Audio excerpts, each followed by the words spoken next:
right, everyone, welcome back to another episode of I Can Do This All Day. I'm Dan, the part-time Avenger. That's Mark, the resident Jedi. Hello there. So the last few weeks, we've been reviewing new movies, and a lot of them we've also decided not to review.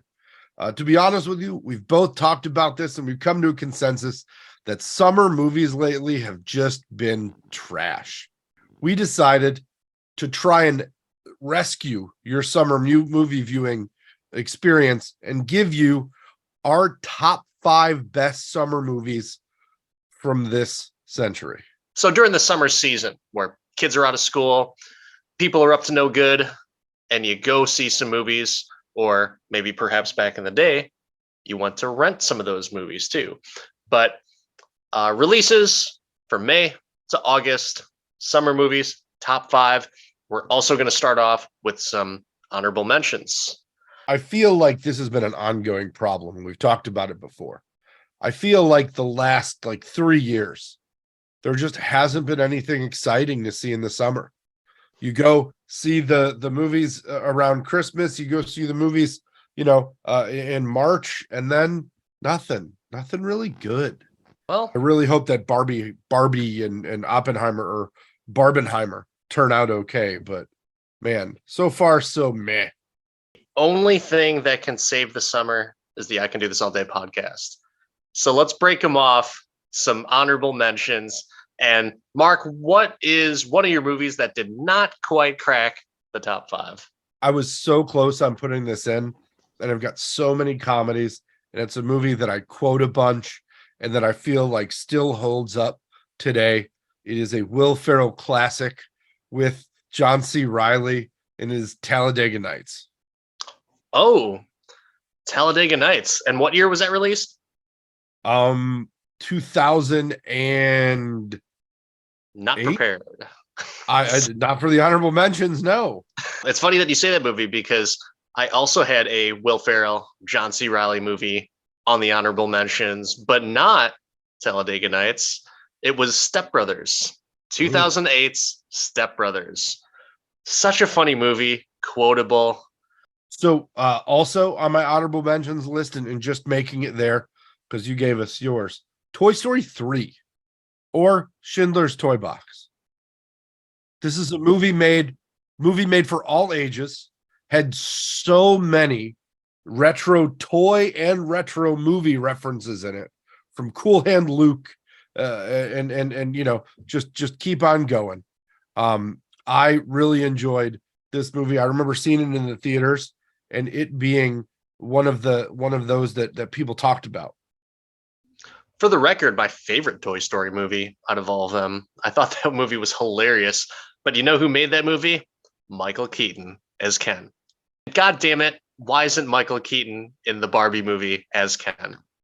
I don't think that he was too busy being Batman. I'll just put it there. Too busy dying as Batman. Mm-hmm. Hey. Never to be seen again. Honorable death. All right. So one of mine is a Marvel movie. And it was arguably the best MCU movie, but it is 2019's Avengers Endgame. Such hype around that movie, theaters going wild.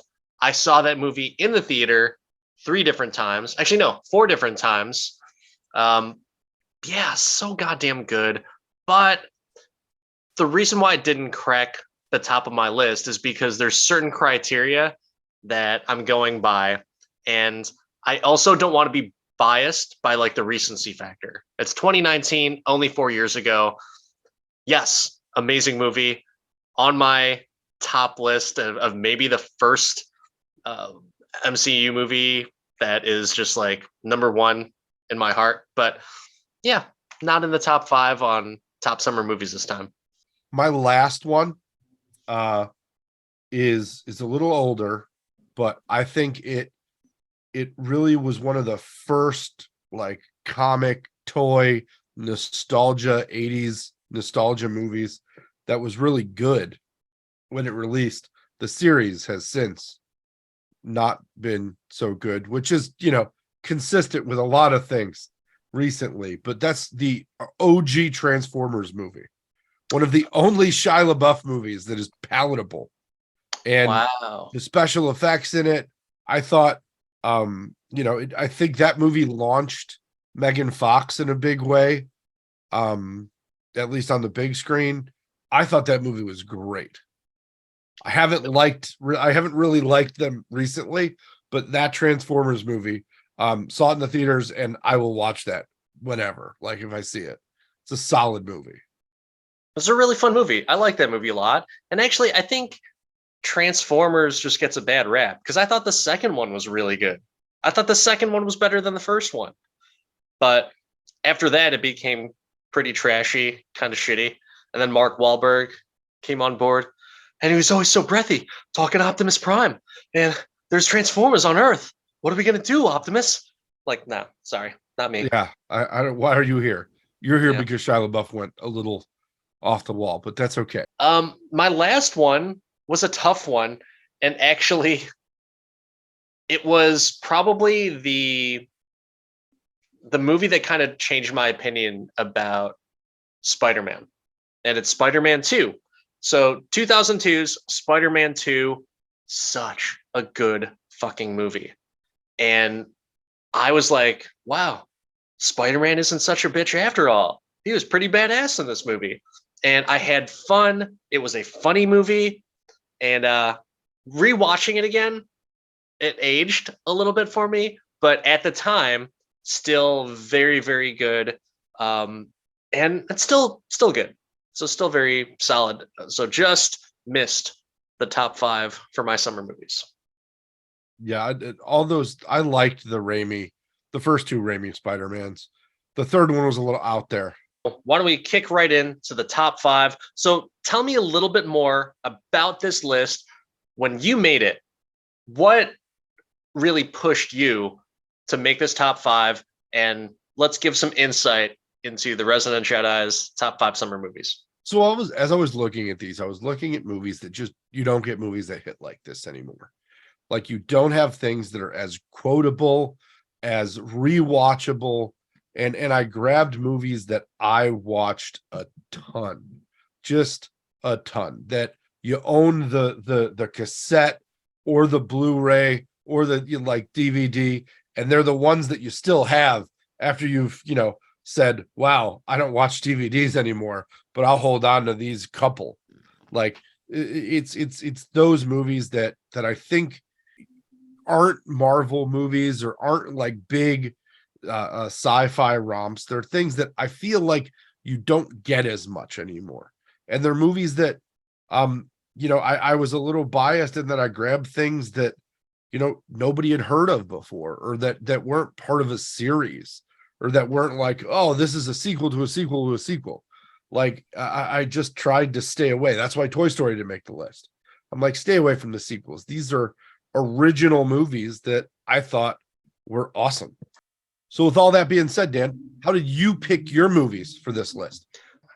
I picked it based off of what was I obsessed with over that summer, and what did I continue to quote, watch, talk about when school started back up, or when fall and everything started back up. And so there's quite a few of them that were like, oh, holy shit. I can't remember how good this movie was, but I know that it was nothing but nonstop jokes, laughter, everything, good memories. So really, it's the good memories that stuck out for me. No further ado, let's break them off with number 5.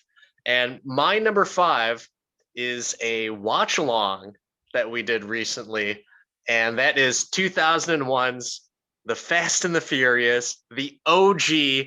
This movie absolutely sucks, but tell me that you did not rev your engine and drive so damn fast and so damn dangerously throughout that summer. Come on. Oh, dude, I celebrate the entire catalog up until The Rock joined the team.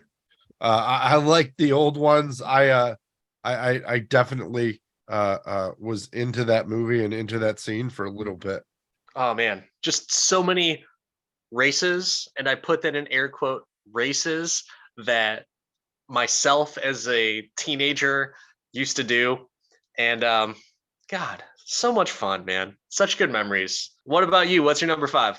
My number five, you already mentioned. You already mentioned it, and I was shocked that you didn't put it on the list. I really was very disappointed that you gave Step Brothers such disrespect by not adding it to the top five. What Fantastic movie. it's so quotable, so amazing. Boats and Hose, The Gilded Lady. I'm gonna put my nutsack on your drums set. Like, just such a great movie. And I'm just laying up terrible outtakes for you. But yeah, no, I Dale Doback, Brendan Huff, 2 thumbs up. Quotable, rewatchable, gets better as time goes on. And I think the supporting cast in that Adam McKay movie is just like makes it what it is. Adam Scott, Catherine Hahn, Mary Steenburgen, just they all were so good. Steenburgen, not to be confused with Mary Steenburgen, but Whatever. I tell you, Apologies to man, Ted Danson's wife. I mispronounce everybody's name. It's a terrible, terrible thing. we are gonna have an entire by the end of year 2 of this podcast. Oh man, I can release an entire episode of you just obliterating the fuck out of actors and directors' names. Hilarious. But yeah, it's a good movie. I love that movie. I love that movie. But there are, believe it or not, some even better memories from some movies on my list. Well, that puts the ball back in your court, man. What's your number 4? Number 4, couldn't be made today. Such controversy, star-studded cast, but you've got 2008's Tropic fucking Thunder. Oh God, Robert Downey Jr., the dude dressed as another dude. so fucking good, man. I can't believe how funny that movie was, and just how batshit crazy all the characters were. I mean, there's so many things that can't even be repeated in public because everyone would look at you really, really just poorly. Yeah. It's so funny. I don't care, man. That's my sense of humor. Take it to the grave, or you know what? It's out there for everyone to watch. Go watch that movie. And if you can't take the fun in context of the movie, you should not listen to our podcast. I'm going to be honest. I did not like it the first time I saw it. What? It just didn't. I didn't get it. It didn't. I must have missed something. But upon multiple rewatches, it just is amazing. And I don't know what in the first one. It might be my lukewarm enjoyment of Ben Stiller in general. Oh, Stiller's hilarious in everything. Happy that. Gilmore, Cable Guy.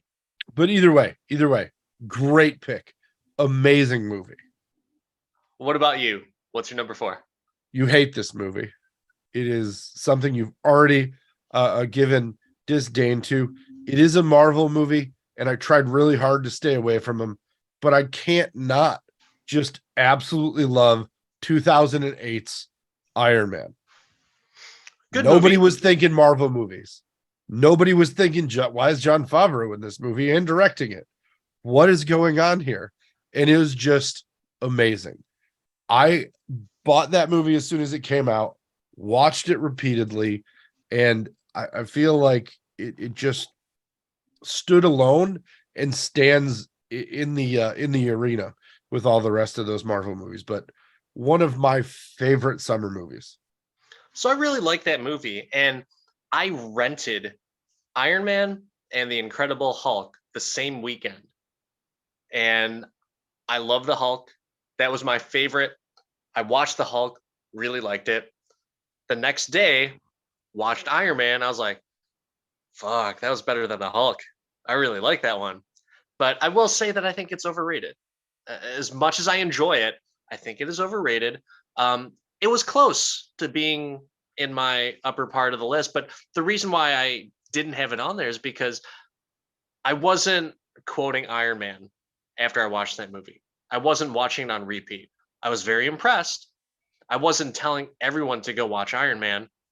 You quoting I Iron was, Man with yeah. friends and stuff? Like, I mean, that movie. It just hit for me. The whole vibe of RDJ in that movie was just a wonderful, cocky, amazing feel, and that's what got me in it. There's some deep quotes in it. Render unto Caesar that's which is Caesar's, where he hands over the award. There's some good shit in there. The soundtrack is absolutely killer. I know you hate it when pop music is part of a movie soundtrack, but it was just, rocking out to some AC/DC, loving some metal in there, or some old punk music in there too. Um, just was a vibe of a movie for me that I just can't say no to. fair enough. It's a great movie, but just not on my definition of a top summer movie. I got you.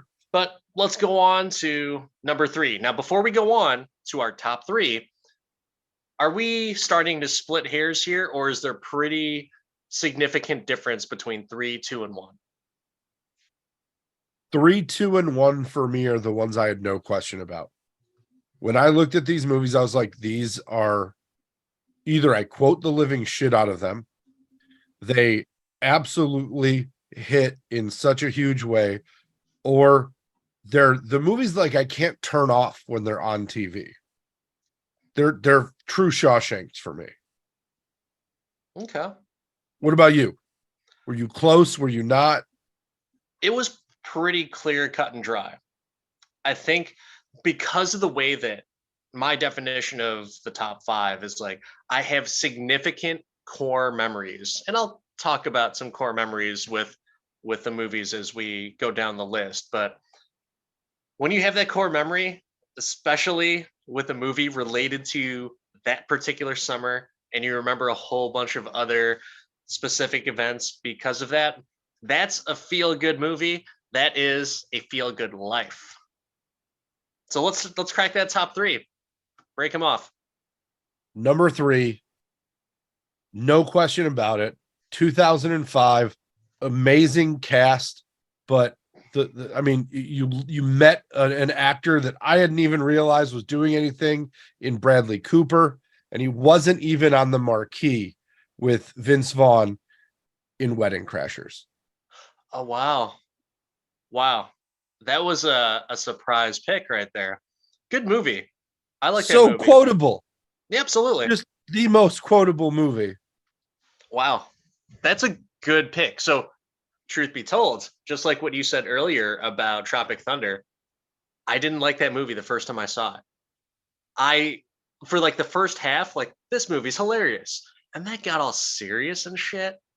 And I was like, what the fuck is this? And then Will Ferrell comes out in a fucking kimono, and he's What like is she even doing in there? air humping at a funeral. I was like, what the fuck? Where is this movie going? But now I understand it. And like, I was watching it with my brother and his wife. And so just like kind of the end just kind of made me uncomfortable. I was like, what the fuck is this? None of the stuff before made me uncomfortable. It was all hilarious to me. But I was just like, yeah, I don't know if I should be laughing. I don't know if I should feel bad or sorry for Owen Wilson. But now I can take it all in the big picture of things, and good movie. Solid. Love it. I don't think there's a more quotable movie um during a wedding. Okay. Oh, that's like a very odd Or distinction on there. the way to a wedding. I mean, I feel like so many things that I've done just to keep myself entertained during the longer wedding proceedings, like the ones with the full mass beforehand. Have you never played wedding mass bingo, where you sit there and try to decide how they're going to fit it together, what readings, what's going to go into it?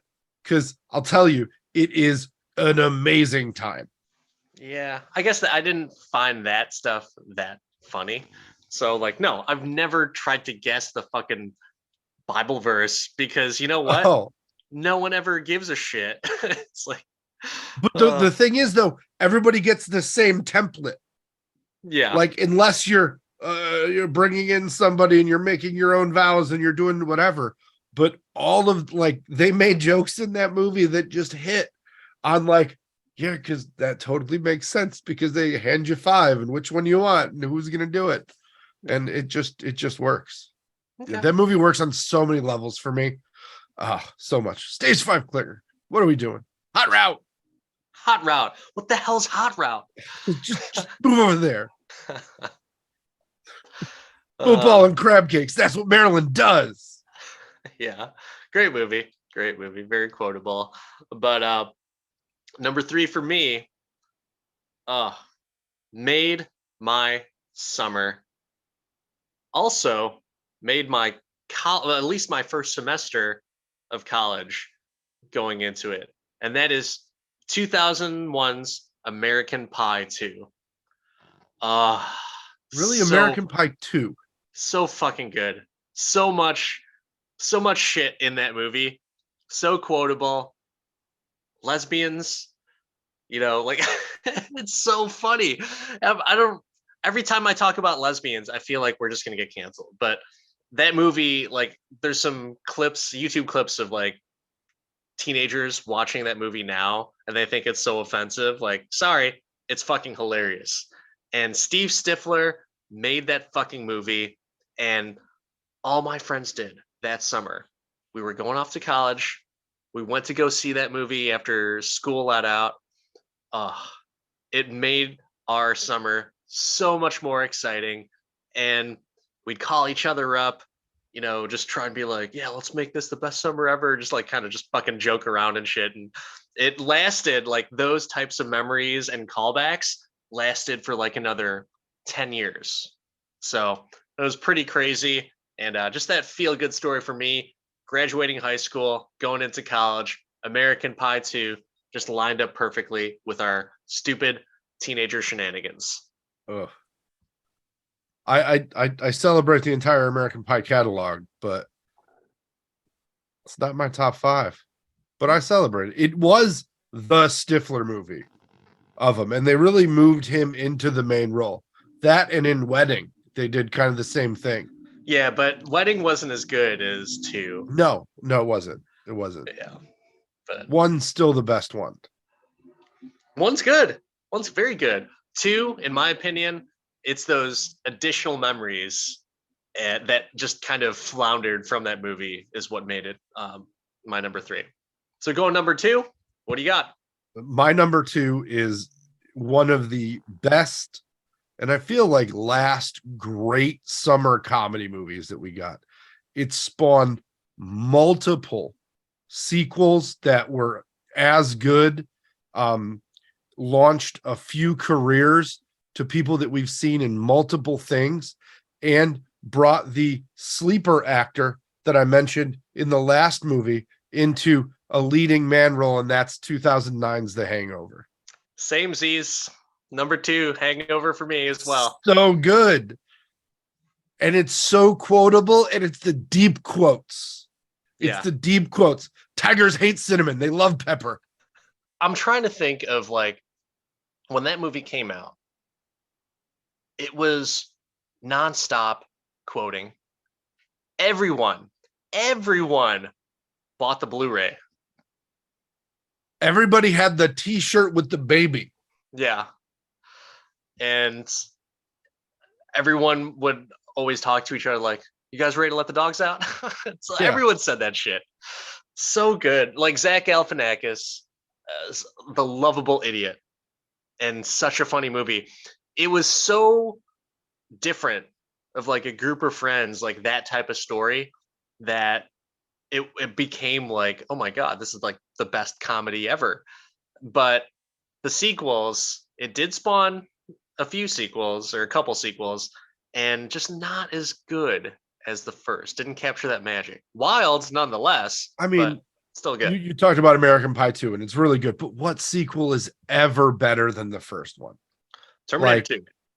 Okay, other than that, and that's obvious. John Wick 2 better than 1. John Wick What 3 better than comedy 2. sequel John Wick is ever 4 better than the better than first one? 3. I'm done. I'm going down the list. You said Avengers Endgame, Avengers Infinity War better than the previous ones. But I'm yeah, just saying, comedies with comedies, the only sequel I can think of that's better than the original is Beverly Hills Cop 2, that's the only comedy that's where better the than the. sequel is better than the original. Um, Maybe some of the Lethal Weapons, but that's that's not close. that's not really comedy though. That's like, see, that's a different level. So going into comedies, right? You have some comedies that are just like straight up comedy, but Lethal Weapon is not a comedy. That's like an action movie with comedy in it. That's a different. I think that's a little unfair to kind of say it. But also, comedies just don't have many sequels to begin with. I agree. But I yeah, agree. I'm just saying, great movie, one of the best in the last 23 years, and something that everybody watched all summer and beyond. yeah. But remember, Mark, that girl up there dry humping the fucking stage. That's somebody's daughter. Yeah, somebody's Oh, daughter. That's what I was gonna say. I have a really important question for you. What do tigers dream of when they take a little tiger snooze? That was such a odd song in the middle of it. But it was so funny that he's just playing the piano randomly. It is funny though because they actually, I had them play that at my wedding. So during during dinner, I had them play. I had a few requests. So number one was play "Careless Whisper" multiple times, each louder than the other. And so by the time they played Wow. "Careless Whisper" like for the third time, it was like really really loud. And then I had that little portion of the of that song and The Hangover, and people were just like, what the fuck's going on?" Meanwhile, I'm sitting up at the tables like, Doug, Dougie, Doug, Dougie, Doug, Doug, Doug, and just yeah. And then we're shit out of luck. Just like went on to the next song. Everyone who hasn't seen the movie before is just like cutting their steak. I was like, what's going on here? But It all was fun. I had that as somebody's ringtone that I usually didn't pick up for just because I liked hearing this song. But I thought it was you funny. had to make sure that they called you a lot in order to hear it, right? Oh man, and you're shit out of luck. Oops, missed the call. Oh Oh man. man. Anything else on the hangover? I mean, I feel like we could go a whole podcast on the hangover because Maybe we it's should. just I mean, it's a possibility. Yeah. It's a possibility. How many people in that movie had you never heard of before Yeah. that were just so good? Yeah. Very rewatchable. We'll watch it from any point, and it's You just solid. you bought the Blu-ray, right? Oh, Everyone yes, did. of course. Everyone did. So let's not honey dick anyone anymore. Let's go on to number one. So the reason why I asked about that Blu-ray thing is my number one, everyone bought this Blu-ray. Everyone got it for Christmas. The most common thing that you would ask at Christmas is like, "Oh, how's your Christmas?" And you would ask them, "What did they get?" The response, "I got The Dark Knight just like everyone else." So Yeah, I got the 2008's most. The Dark Knight, my number one summer movie. Such a good fucking movie. I'm a Marvel fan. DC can pretty much lick my sack, but The Dark Knight was so good. So freaking good. Heath Ledger, amazing performance. Christian Bale, I like Christian Bale. He can do no wrong. But that was a Batman movie that I excuse me, that I was like, cool. Batman is actually cool. This movie was really good. Christopher Nolan made me like Batman. Yeah, I thought that movie was overrated when it came out, and my opinion hasn't changed that much. It's a great movie, but I have no idea why it got so much hype. Probably because it was good. I mean, to each their own. I mean, Heath To each Ledger their died, own. so that's probably a good portion of the hype, right? Yeah, yeah. Tragedy, but I mean, it was such a good Joker performance. He made me like the Joker. Jack Nicholson, I don't care. Jack Nicholson now or 1974, don't care. For him, Heath Ledger was my Joker. Such a better portrayal and scary, gritty, and just why so serious? No, man. No. You want to dance with the devil in the pale moonlight. That's what you want to do. That's the Joker. Ugh. Jack's my Joker forever. But I it was a good movie. I 100% got multiple copies of The Dark Knight for Christmas. There's probably still a sealed copy somewhere in my house. So I understand. I feel you. I feel you on that. But I'm going back a little bit further. I'm pushing the limits of our list because I have one question for you about this movie. Are you not entertained? 2000 Gladiator. It's just so good. So if you, for all of our listeners who had tuned into one of our retro rewind 2000s, was that the episode? Think so. It was it was not what I thought it was going to be. I thought that movie was, and granted I saw it 23 years later, but yeah, overrated. And was it good? Yes. I didn't quite understand all of the hype though. So, It was so hyped though. It was so hyped when it came out. I remember it. I remember people changing their haircuts to do that push forward Russell Crowe situation that he had on that movie. Jay-Z sampled it. For the, I think it was the Black Album. Or it could have been Blueprint. I'm not sure. But Jay-Z sampled it. It was just such a good movie. And the scale of it in 2000 was insane. Titanic level. But it's a movie that wherever it's at, I'll watch it. okay. Love Gladiator. Yeah, that might Not just super excited about the sequel. I think it's good. I don't think they can come close to it, and I think it'll suck. maybe they'll put some fucking 90s music in it as well, like an old like 90s music video, and that'll be his homage to his original movie. The only thing that this new movie could possibly have going for it is Pedro. Isn't like Denzel in it too? Yeah, Denzel's in it, but I'm all on some Pedro Pascal. Like that can be the only thing. Hmm. I do like Denzel. Don't get me wrong. I have no expectation for it because I wasn't a fan of the original. I can understand why people like it.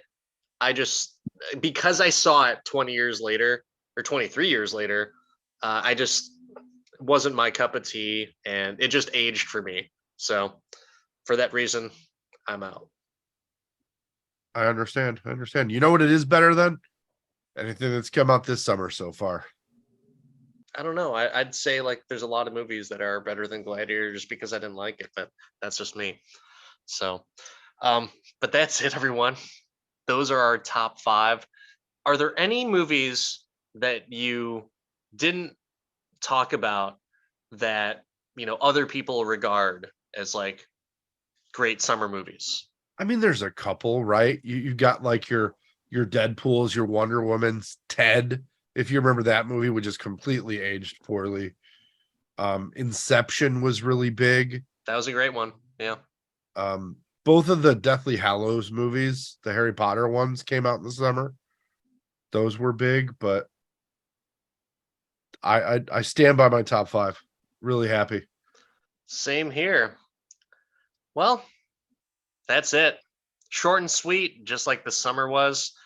Soon, kids are going to be going back to school, and the days will get shorter. Nights get a little bit colder. But one thing that you will have is the I Can Do This All Day podcast.